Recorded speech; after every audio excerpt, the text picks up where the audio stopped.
की स्टेटमेंट चलाई थी, कल भी हमने इसके ऊपर बात की थी, लेकिन एडमिशन के हवाले से खान साहब ने बिल्कुल इनकार किया है।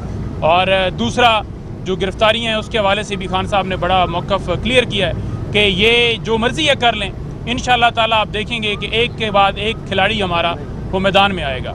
और थर्ड बात खान साहब ने तोशाखाना केस के हवाले से की है। उन्होंने कहा है कि इनाम शाह इसी को पहले लाया गया पिछले केस के अंदर, और इनाम शाह को ही अप्रूवर बनाकर इसमें लाया गया है। ये इनाम शाह की हिस्ट्री क्या है? उन्होंने कहा है कि इनाम शाह जो है ये बेसिकली ऑन चौधरी का आदमी था। ऑन चौधरी जो है वो क्योंकि जहांगीर तरीन के ग्रुप को प्रमोट करता था, तो जहांगीर तरीन के ग्रुप को प्रमोट करना और शाह महमूद को साइड पर करना, ऑन चौधरी को हमने निकाला था।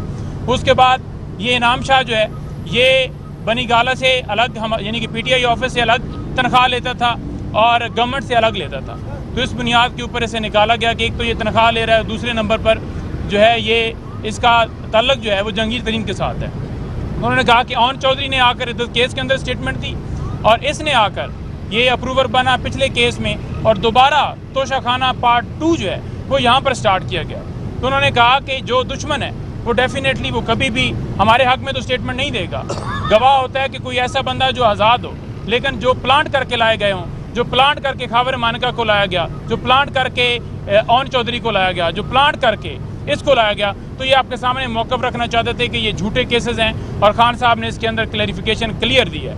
और आखिर में मैं ये कहूँगा कि इमरान खान के बारे में जो बातें की जा रही हैं कि बड़ा जनाब अंदर प्रोटोकॉल हैं, AC हैं, उन्होंने कहा है कि वो एक हीट नुमा एक कमरा है कि जब वो बिल्कुल पंखा बंद होता है तो बहुत ज़्यादा वहाँ पर जैसे अवन है, ऐसी वहाँ पर सूरत हाल हो जाती है। लेकिन खान साहब ने कहा कि मैंने कभी ये क्लेम नहीं किया कि मुझे AC दी जाए, कभी मैंने ये नहीं किया कि मुझे ये सहूलतें दी जाएँ, लेकिन मैं इस कौम की खातर जेल में रह रहा हूँ। हम चाहते हैं कि हमारा मुल्क आज़ाद हो, हमारा मुल्क आगे हमारा मुल्क आगे बढ़े, और खान साहब ने बड़ा क्लियर कहा है कि इंशाअल्लाह ताला ये जंग जो है कानून की बालादस्ती तक ये जारी रहेगी।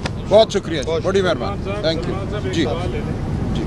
आपकी जमात कौमी असम्बली में भी है, सेनेट में भी है, सूबाई सब एक सूबे में आपकी हुकूमत है। ज़ाहिर है जब तक कोई एंगेजमेंट नहीं होगी तब तक मामला दुरुस्त सबत में नहीं जाएंगे। आपके कुछ लोगों की ख्वाहिश है कि हुकूमत के साथ या अदारों के साथ मामला बेहतर किए जाएँ। खान साहब ने कल एडमिशन किया कि 9 मई से पहले उन्होंने GHQ के सामने बात की थी, साहबियों के सामने ये बात की, 2 दफ़ा किया। इसके अलावा उन्होंने कन्नू वाक़े में भी पिछली समात में एक स्टेटमेंट दी थी, लेकिन केंद्रीय हुकूमत ने उसके बरक्स की प्रेस रिलीज जारी हुई, जिस पर कल उन्होंने कहा कि मैंने ऐसा नहीं कहा था कि इसमें सिक्योरिटी फोर्स इन्वॉल्व है। तो ये सारे मामला जब तक चलेंगे, जाहिर है मामला दुरुस्त नहीं होंगे। आप नहीं समझते, आप सीनियर कानूनदान हैं, आप जैसे लोग PTI में हैं, तो क्यों नहीं एंगेजमेंट नहीं की जाती? देखिए, एंगेजमेंट के लिए हमारे दरवाजे खुले हुए हैं। हम बिल्कुल ये चाहते हैं कि पाकिस्तान की बेहतरी के लिए जो कुछ मुमकिन है वो किया जाए, उसमें PTI अपना हिस्सा डालेगी, पाकिस्तान के इस्तेहकाम के लिए, पाकिस्तान की मईशत के इस्तेहकाम के लिए। लेकिन हमारा कोई इसमें इस नस्बुलैन ताकत का हुसूल इस वक्त नहीं है। हम बिल्कुल ये नहीं चाहते कि हमें ताकत मिले सिर्फ इसलिए कि ताकत एक मतमाए नज़र है। हम पाकिस्तान को बेहतरी की तरफ ले जाना चाहते हैं और हर किस्म की माकूल बात हम सुनने को तैयार हैं। आज इस हवाले से भी मेरी गुफ्तगू हुई है, इस बात को हम आगे लेकर चलेंगे।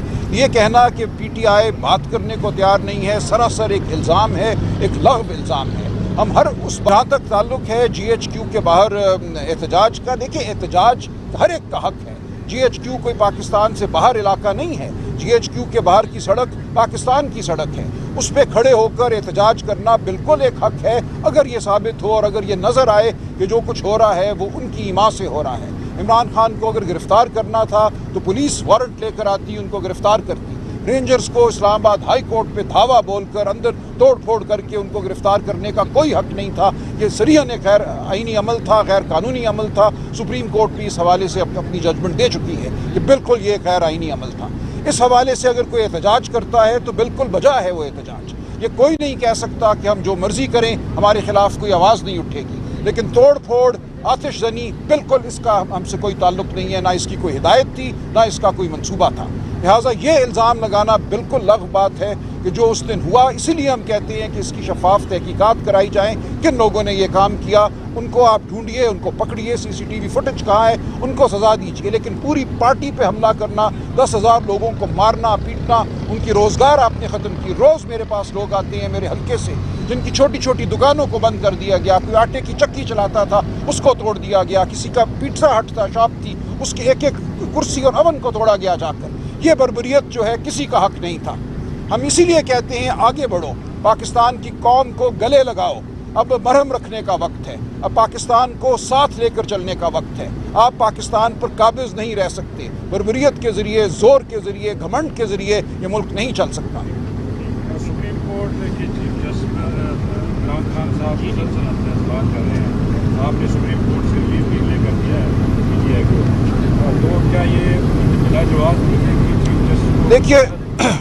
देखिए चीफ जस्टिस साहब की ज़ात एक बात है, सुप्रीम कोर्ट का अक्सरियती बेंच दूसरी बात है। 8 जज साहिबान ने एक स्टैंड लिया, हम उसको सराहते हैं, हम उसको सलाम करते हैं। लेकिन चीफ जस्टिस साहब के हवाले से अब इमरान खान साहब अपना मौक़िफ़ वाज़े कर चुके हैं और इस हवाले से एक दरख्वास्त भी आज या कल दायर हो जाएगी और उसके जो मंदरजात हैं उससे आपको नज़र आ जाएगा कि इसकी बुनियाद क्या है उनके एतराज़ की। देखिए ये पूरी दुनिया में मुसल्लम कानून है कि अगर किसी शख्स के हवाले से एक जज ने या उसके किसी करीबी रिश्तेदार ने, बीवी ने कोई मौक़िफ़ अपनाया है तो फिर उस शख्स को, उस जज को मुकदमा नहीं सुनना चाहिए। अब जो चीज़ सामने आई है और ये गालिबन मेरे ज़हन में पहले नहीं थी, वो ये है कि तवातुर से चीफ जस्टिस साहब के ख़ानदान के लोग इमरान खान साहब पर हमला करते रहे हैं, उनके हवाले से ऐसी गुफ्तगू करते रहे हैं जो मैं कहूँगा नाजेबा है और जिसके बाद मुनासिब यही होता कि जज साहब ख़ुद उनके मुकदमात सुनने से इनकार कर देते। लेकिन इस हवाले से अब एक दरख्वास्त दी जा रही है। बहुत शुक्रिया, मेहरबानी।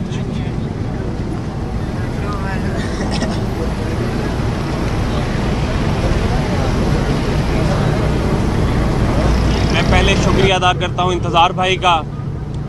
आज मैंने अपने लीडर को बिल्कुल उसी तरह पाया, उसी हौसले और हिम्मत में पाया जो वो पाकिस्तान के लिए रखते हैं, जो दर्द रखते हैं अपने पाकिस्तान के लिए। उन्होंने बड़ा वाज़े तौर पर ये कहा कि अगर ये जुल्म और बर्बरियत को जारी रखेंगे तो हमारे पास 90% हमारे पाकिस्तानी जो हैं वो 90% जो हैं वो पाकिस्तान तहरीक इंसाफ के साथ जुड़े हुए हैं। अगर ये एक को उठाएंगे तो उसके बदले में हम दूसरे अपने भाई को लेके आएंगे। हम उसके मुकाबले में तीसरे को, चौथे को, हमारे पास 10-10 जो हमारे कारकुन हैं वो वेटिंग में लगे हुए हैं और हम उनको आगे लेके आएंगे इंशाल्लाह। और खान साहब ने बड़ा क्लियर ये मैसेज दिया और बड़ा क्लियरली उन्होंने कहा कि मैंने जो अभी हालिया उनका एक बयान मंसूब किया जा रहा है 9 मई के हवाले से कि उन्होंने कहा था कि जाके ये जो तनसीबात है इनके सामने जाके एहतजाज किया जाए, ऐसा हरगिज़ भी नहीं। उन्होंने ये बड़ा वाज़े तौर पे कहा कि अगर मेरे वारंट थे किसी भी हवाले से, किसी भी आइन शिकनी के हवाले से, किसी भी FIR के हवाले से, तो मुझे वारंट लाकर दिखाते, मैं गिरफ्तारी देने के लिए तैयार था।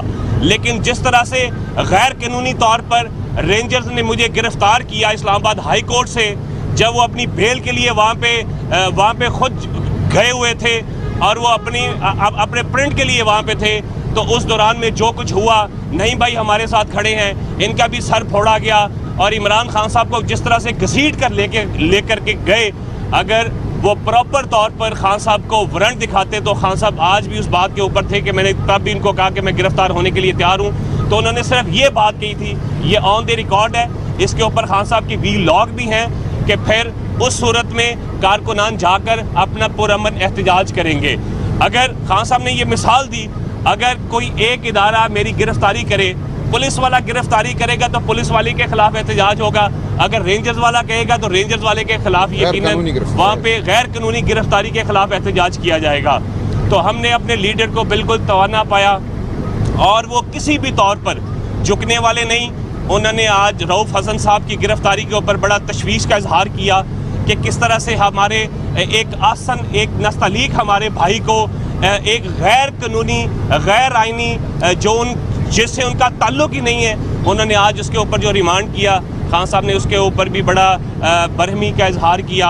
और खान साहब ने इसके अलावा जो हमारी बहनें कारकुनान हैं जो आज भी पाबंद सलासिल हैं, मैडम यास्मीन राशिद का उन्होंने दोबारा नाम लिया, हमारे दीगर जो हमारे अंदर हैं लीडरान, उनके लिए भी कि वो जो ये शक्तियाँ झील रहे हैं, इंशाअल्लाह ताला हक और सच की फतह होगी इंशाअल्लाह ताला। कल का पाकिस्तान एक बेहतरीन पाकिस्तान होगा और इंशाअल्लाह ताला इसी के साथ हम सब जुड़े हुए हैं और इंशाअल्लाह ताला हक सच की फतह होगी। उन्होंने क्लियरली कहा कि झूठ के ना कोई पैर होते हैं ना कोई कदम होते हैं, इनको एक झूठ छुपाने के लिए 10 काम गैर कानूनी गैर आईनी करने पड़ते हैं। तो खान साहब ने ये कहा है कि आप जल्द से जल्द इससे जान छुड़ाइए ताकि आपको मजीद झूठ ना बोलना पड़े। शुक्रिया। कसाना साहब। बिस्मिल्लाहिर्रहमानिर्रहीम। एक तो खान साहब के जहाँ तक हौसले की बात है तो यकीन करें को हमालिया छोटा पड़ गया उनके हौसले के सामने।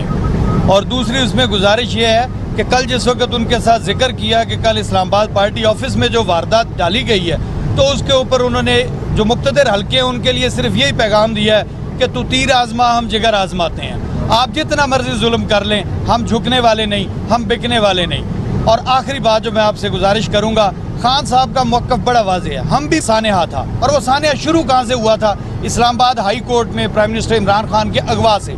आज भी पता करें, आज भी बताएं मुक्तदर हल्के कि वो ऑर्डर किसने दिया था। और उसके बाद जहाँ जहाँ पर ये सारी वारदातें जो PTI पर थोपी जा रही हैं उनकी CCTV फुटेजेस मंगवाई जाएं।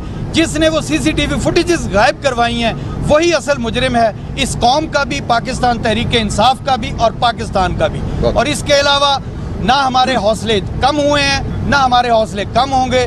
पाकिस्तान जिंदाबाद, इमरान खान पाइंदाबाद। नहीं पंचौता साहब।